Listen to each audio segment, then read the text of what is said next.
તો એ દિવસે મારી બાએ બહુ સરસ જવાબ આપ્યો. મારી બા સ્કૂલ નથી ગયા, પણ મારી બા 500 ભજન મોઢે ગાય છે. એવી માનો હું છોકરો છું, એટલે મા આવી સમર્થ તો છોકરો આવો જ હોય. તો મારી બાએ મને બહુ સરસ જવાબ આપ્યો. મને કે આપણે ગયા જન્મમાં સારા કર્મ નથી કર્યા ને એટલે ગરીબ છીએ. તો મેં કીધું હવે શું કરું? તો કે હવે સારા કર્મ કરો. અને સાહેબ એવું માફક આવી ગયું. એ મંદિરોમાં ચપ્પલ ગોઠવવા જતો હતો, આરતીમાં ઘંટડી વગાડવા જતો હતો, કોઈ સાધુ ભગવંતોને રસ્તો ક્રોસ કરાવતો હતો, અંધ સ્કૂલમાં જઈને એમની જોડે વાતો કરતો હતો. મોરારી બાપુ, ડોંગરેજી મહારાજ, શંભુ મહારાજ, પાંડુરંગ દાદા જેવા સંતો આવતા ત્યારે પ્રસાદી વેચવા જતો.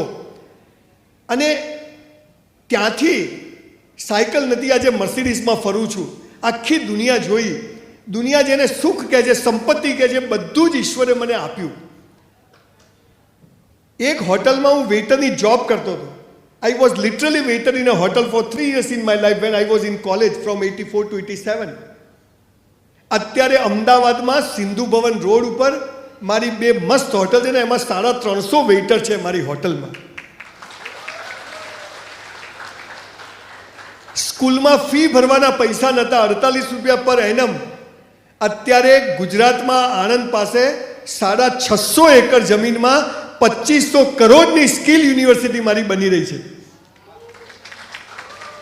હું તમને મારી યશગાથા પૈસાની સફળતા કહેવા નથી આવ્યો દીકરા દીકરીઓ, પણ this day must be a turning point of your life. કેટલાક મિત્રો મારા જેવા છે, અંદર અંદર વાતો કરે છે. આપણે 1 રૂપિયો લીધો નથી અહીંયા આવવાનો, એટલે તમે કહેશો એટલે આપણે જતા રહીશું.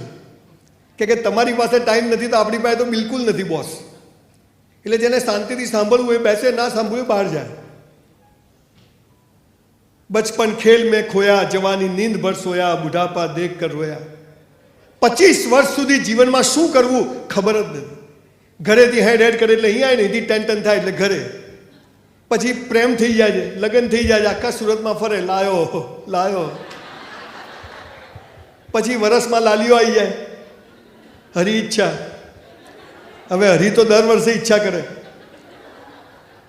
અને પછી 2 ટાઈમ પૂરું થતું નથી ને એવરેજ 60 કરોડ લોકોને સરકાર ખવડાવે છે. ચોઇસ ઇઝ યોર્સ કે અહીં રહેવું છે કે ત્યાં જવું છે. 2600 સેમિનાર એક્રોસ ધ વર્લ્ડ કર્યા, એકમાત્ર જેમાં પવન છે. તમે એની વાત સાંભળી જ નહીં બરાબર. યુવા અનસ્ટોપેબલ કરીને કરોડો રૂપિયા કમાઈ શકે એવો છોકરો આજે 200-300 કરોડ રૂપિયાનું ચેરિટીનું કામ લાઈને લોકો માટે કરે છે. We are here two inspire you. અમે તમને જસ્ટ સ્પાર્ક કરવા આવ્યા છીએ. અમારો આ ધંધો નથી, મારો ધંધો બીજો છે. પણ મને બી એમ થાય છે કે સાયકલ પરથી મર્સિડીઝ પર જઈ શકાય છે, પણ મર્સિડીઝ એ સફળતા નથી. લુઈ વિટોનનો બેલ્ટ પહેરવો એ સફળતા નથી. તો સફળતા શું છે? What is purpose of life? ખબર જ નથી. કેમ જન્મ્યા મા બાપને ખબર, આવી ગયા તો આવી ગયા, અને કેમ મરી ગયા એ ખબર નથી. 50 માણસ ભેગું થતું નથી. તો આજે જે મેઇન મારો જે હેતુ છે કે હું આ કંઈક એવી વાત કરીને જાઉં. જુઓ, 1984માં મારું 12મું થયું. I want to be a doctor. I choose science. I am the most intelligent student of my school. બધું જ મોઢે આવડે મને. આજે પણ મને એને સોડિયમ, કે potassium, NH4, H hydrogen, Ag silver, Ag mercury, C group, Cl chloride, Br bromide, iodide, NO2 બધું મોઢે આવડે. 54% આવ્યા. I got 54% in board exam. તો બધું જ આવડતું હતું, સૌથી હોશિયાર હતો, છતાંય 54% કેમ આવ્યા? કેમ કે આજે ભગવાન મહાવીર કોલેજમાં મારે સ્પીચ આપવા આવવાનું હતું. આપણા પ્લાન કરતાં ઈશ્વરના પ્લાન મોટા હોય છે. મારી સાથે આવું કેમ થાય છે? જખ મારવા થાય છે. બોલ, કઈ બી ને મારી સાથે આવું કેમ થાય? મને ઘણા બધા લોકો પૂછે, સંજયભાઈ તમે પૈસા ક્યાંથી કમાયા? મેં તું બેંક લૂંટી. અમારે કોઈ સપોર્ટ નથી. તને હાલા મુકેશભાઈ સપોર્ટ કરે ને તું એને ભિખારી કરે, એવી નોટ છે. દીકરા દીકરીઓ, આઈ એમ 59, ઓલમોસ્ટ મારી 60 વર્ષની ઉંમર છે. હું સવારે 100 ડિપ્સ મારું, 1 કલાક જીમ કરું છું. And I gone through 5000 books. No diabetes, no blood pressure. હું અહીંયા આવતો હતો, એક છોકરો અહીંયા બહાર મળ્યો, આટલે પેન્ટ પહેરેલું, આટલે. મેં પકડ્યો, મને શું છે? મને કે લો વેસ્ટ. મેં તો સાલા તારા વેસ્ટ જ ક્યાં છે?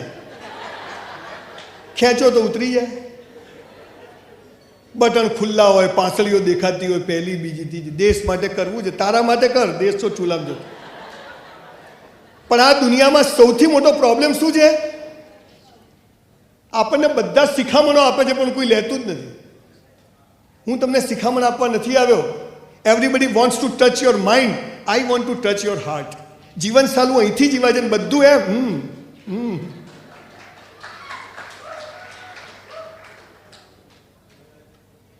તમને સ્કૂલમાં શીખવાડે સુખનું વિરોધી શું, દિવસનું વિરોધી શું, જન્મનું વિરોધી શું, ડફોર બનાવ્યા બિલકુલ. અને એટલે જ દિવેલ પીધેલા હું આવ્યો ને બધા છોકરા કોઈ હાલ તમે હસો તો કેવા ફેર એન્ડ લવલી જેવા લાગો છો. હમણાં બહાર જશે સ્કૂટર ક્યાં ગઈ, પેલી ક્યાં ગઈ, એ ચિંતા ચાલુ. હું આજે તમને એ વાત કહી જવાનો છું જેથી તમારો રાત્રે 12 વાગે ઊંઘમાં ફોટો હસતો આવે, પણ રહેતો જ નથી. કેટલા tension on there are so many questions and nobody has answer. Today I am here to give you all the answers of life. કે 5000 પુસ્તકો વાંચ્યા, 100 કરોડપતિઓને મળ્યો અને દુનિયા ફરીને મને જે સમજ પડી, મને એમ થયું કે આ દેશ માટે મરવાળા મરી ગયા, દેશ માટે જીવવાવાળા લોકોની જરૂર છે. Beyond the grades and marks there is the life. પણ ખબર જ નથી. અને આજે હું તમને ખબર પાડવા આવ્યો છું. તમારી કોલેજમાં 8-10 હજાર છોકરા છે, એમાંથી તમે આજે 200-500 અહીંયા લોકો બેસી શક્યા છો. એક પ્રયત્ન નથી તો કંઈક લઈને જજો.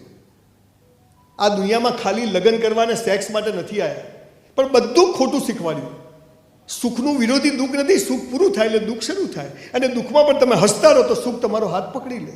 અમીરી પૂરી થાય, સીધા ના રહો તો ગરીબી શરૂ થાય, અને ગરીબીમાં મહેનત કરો તમારી જેવી નોટો પેદા થાય.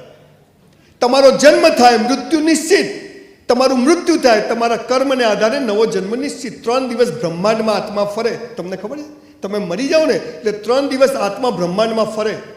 એક મોબાઈલમાં અહીંથી રિંગ કરીએ ને તે 1 સેકન્ડમાં અમેરિકા લાગી જાય છે ને, તો આ મોબાઈલનો જે આપણો બાપ છે એની કેટલી તાકાત 1 સેકન્ડમાં આપણા આત્માને ક્યાં ફેંકી દે.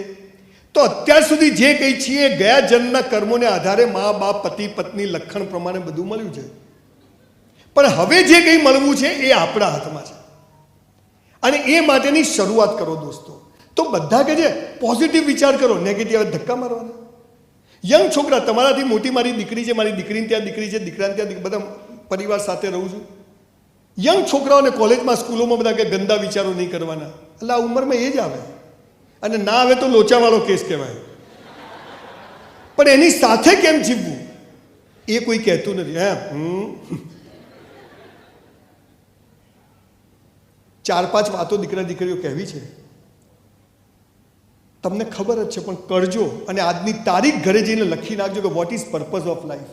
જીવનમાં શું થવું છે. ઘરેથી સ્કૂટર લઈને નીકળો તો નક્કી તો હોય ને કે કોલેજ જવાનું છે.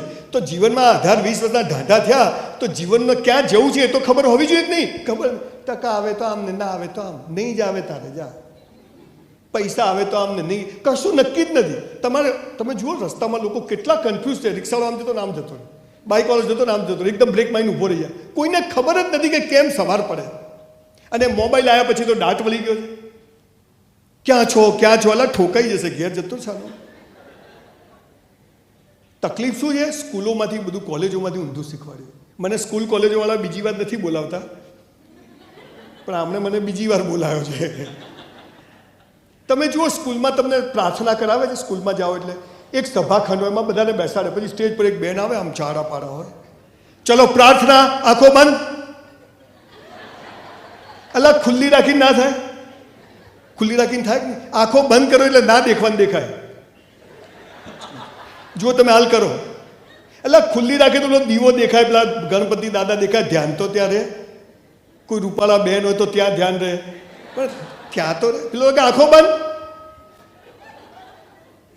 અને પછી એવી ખટારા જેવી પ્રાર્થના કરાવે જેનો આપણને અર્થ જ ખબર ના હોય. હે જગ ત્રાતા વિશ્વ વિધાતા, કયા ત્રાતા ને કયા વિધાતા, ઊંડા અંધારેથી પ્રભુ પરમ તેજે તું. એક તો આ અંધારું હોય, લોકો સાલા કાલ સ્કૂલ જ નથી જોયું. અને એટલે આજીવન આપણી પ્રાર્થનાઓ ભિખારીઓની પ્રાર્થના છે, પ્રાર્થના છે જ નહીં. આંખો બંધ કરીને પ્રાર્થના નથી કરવાની, પણ પ્રાર્થના જેવા ભાવથી કરવાની છે કે આંખો ઓટોમેટિક બંધ થઈ જાય. આ સાલું શીખવાડ્યું નહીં. જીવનમાં પૈસા માટે દોડો, સેક્સ માટે દોડો, જીવન એનામાં જ નથી દોડવાનું, પણ સાલા દોડવાનું જેવું કે બધું જખ મારીને આવે, આ કોઈ કહેતું નથી. બધા ઊંધી વાતો શીખવાડે, દોડો મેળવો, કશું મળે નહીં. તો બધું કેવી રીતે આવી જાય એની વાત મારે તમને કહેવી છે. Very simple. 10 વર્ષ પહેલા ઘરમાં વાઇફ નથી સાંભળતી, અત્યારે 2 કરોડ લોકો સાંભળે છે. This is all about time. તમને મહિના પહેલાં ખબર હતી કે આ બેન અહીં બેસે, આ ભાઈ અહીં બેસે, પેલા મેડમ પેલી સ્કૂલના પ્રિન્સિપાલ અહીં બેસે, પેલા સાહેબ અહીં બેસે, આ અહીં બેસે, ખબર હતી? કેવા બેઠા છીએ બધા. તો વોટ ઇઝ ધીસ? મારે 12મામાં ડૉક્ટર થવું હતું, 54% આવ્યા.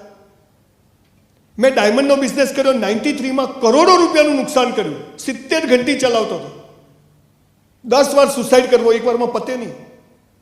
ઊભો છું અહીંયા. એ નુકસાન ના થયું તો અહીંયા ઊભો ના હોત. 54% ના આવે તો અહીં ઊભો ના હોત. કન્સ્ટ્રક્શનના બિઝનેસમાં તો ઈશ્વર જે કરે તે સારા માટે. મેરા હૈ સો જાવે નહીં, જો જાવે સો મેરા. હું શું કરું? પ્લગમાં આંગળી ગાળ દેવાની, 5 મિનિટ થાય.